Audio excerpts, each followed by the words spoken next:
ഞങ്ങ പടം നോക്കിയത് ഖലീഫ ഞങ്ങൾ പടം റിവ്യൂ പറഞ്ഞാള് ആദ്യം ഒരു പടം കണ്ട് സത്യം പറഞ്ഞത് പടം എന്ന് പറഞ്ഞെങ്കിലില്ല. എന്റെ ഒരു അഭിപ്രായത്തിൽ പടം എന്ന് പറഞ്ഞില്ല, പുടുത്തം വിട്ട പടം. അതായത് പണ്ട് മമ്മൂട്ടിയുടെ ഡയലോഗ് പറഞ്ഞു, റിവ്യൂ കണ്ടിട്ട് നിങ്ങൾ പടത്തിന് പോകണ്ട, അത് നല്ലത് പറഞ്ഞാലും മോശം പറഞ്ഞാലും ആദ്യം പടം കാണും. അതാ റിവ്യൂ പറയുന്നവര് ഓന്റെ അഭിപ്രായം ഓന്റെ അഭിപ്രായം ചിലപ്പോ ഓൻക്ക് അതിലുള്ള ആരോടെങ്കിലും ചൊടിയുള്ളത് കൊണ്ട് ഓൻ പറയുന്നത് കൊണ്ടായിരിക്കും അങ്ങനെ പറയുന്നത്.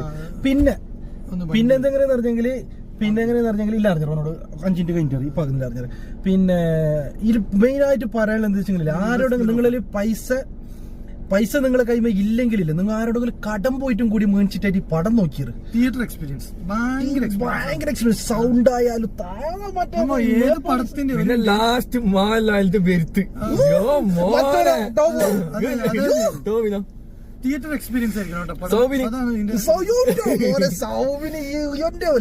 ലാസ്റ്റ് ആവുമില്ല ഇങ്ങനെ രോമോല് ഇങ്ങനെ ഗണിച്ചിട്ട് ഇങ്ങനെ കുത്തക്ക് നിൽക്കുന്ന സീന് പോലും. പടത്തിന്റെ മെസ്സേജ് നമ്മൾ എടുക്കണം അറിയില്ല, പക്ഷെ അത് ഒരു പടമായിട്ട് കാണാം. അതന്നെ അത് കാര്യം.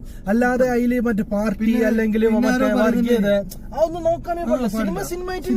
പിന്നെ ഇപ്പൊ ആരോ പറയുന്നുണ്ട്, അപ്പൊ മോഹൻലാലിന് എത്ര 85 വയസ്സ് വന്ന് സേട്ടുണ്ടേ ചങ്ങായി, സേട്ടില്ലേ, അത് മനസ്സിലാക്കിയാൽ മതി. പടം കണ്ടാക്ക് മനസ്സിലാവും. ഒരിക്കാണ് എന്റെ മക്കളെ നിങ്ങളോട് പറയാനുള്ളതെന്ന് പറഞ്ഞെങ്കിൽ എങ്ങനെയെങ്കിലേ എന്താ പറയുന്നത്, ഒരു 30 ദുബൈയിലുള്ളവര് UAE-ലുള്ളവര് എത്ര 42 ദിവസം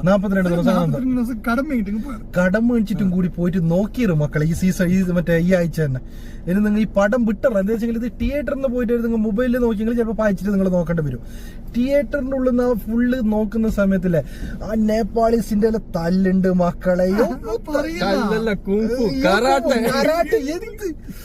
അപ്പം പറയാൻ ഞങ്ങൾക്ക് പറയാനുള്ള വെച്ചെങ്കിൽ ഈ പടം നിങ്ങൾ എങ്ങനെയെങ്കിലും ആയിട്ട് പോയിട്ട് നിങ്ങൾ നോക്കിയത് പുടുത്തം വിട്ട പടം.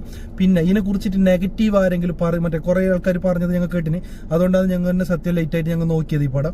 പക്ഷെ ആ മറ്റേ നെഗറ്റീവ് റിവ്യൂ പറഞ്ഞ ആൾക്കാർക്ക് ഒരു പൊടിക്ക് പോലും ആ സിനിമനെ കുറിച്ചിട്ടോ അല്ലെങ്കിൽ പിന്നെന്താ പറയല് ഒരു സിനിമനെ കുറിച്ചിട്ട് ഒരു പുണ്ണാക്കൊറിയാത്ത ആൾക്കാരാണ് അതിനെ കുറിച്ചിട്ട് റിവ്യൂ ഇട്ടത്.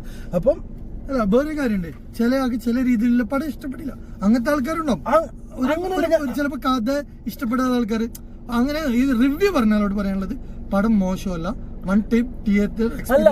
അത് മാത്രമല്ല അങ്ങനെ റിവ്യൂ പറഞ്ഞിട്ടുണ്ടെങ്കിലേ ഓരെല്ലാം മറ്റേ എന്ത് പറയലേ പൊരന്റെ ഉള്ളിൽ ജീവിക്കുന്ന ആൾക്കാർ, പൊരന്റെ ഉള്ളിൽ കൂടിയിട്ട് ജീവിക്കുന്ന ആൾക്കാർക്കും പൊട്ടങ്കത്തിൽ ജീവിക്കുന്ന ആൾക്കാർക്കും. അതല്ലാതെ വല്ല ഇങ്ങനെ പുറത്തേക്കെല്ലാം ഇറങ്ങി നല്ല പാങ്ങിൽ ആൾക്കാരെല്ലാം കോണ്ടാക്ട് ആവും പോലെ തന്നെ അങ്ങനത്തെ എല്ലാം ഒരു ഓപ്പൺ ആയിട്ട് ജീവിക്കുന്ന ആൾക്ക് ചെങ്ങായിമാര് മറ്റേ കോണ്ടാക്ട് സ്കൂളിലെല്ലാം അത്യാവശ്യം ആ ഒരു കാറ്റഗറിയിൽ ജീവിക്കുന്ന ആൾക്കാർക്ക് ഇത് ഇഷ്ടപ്പെടും.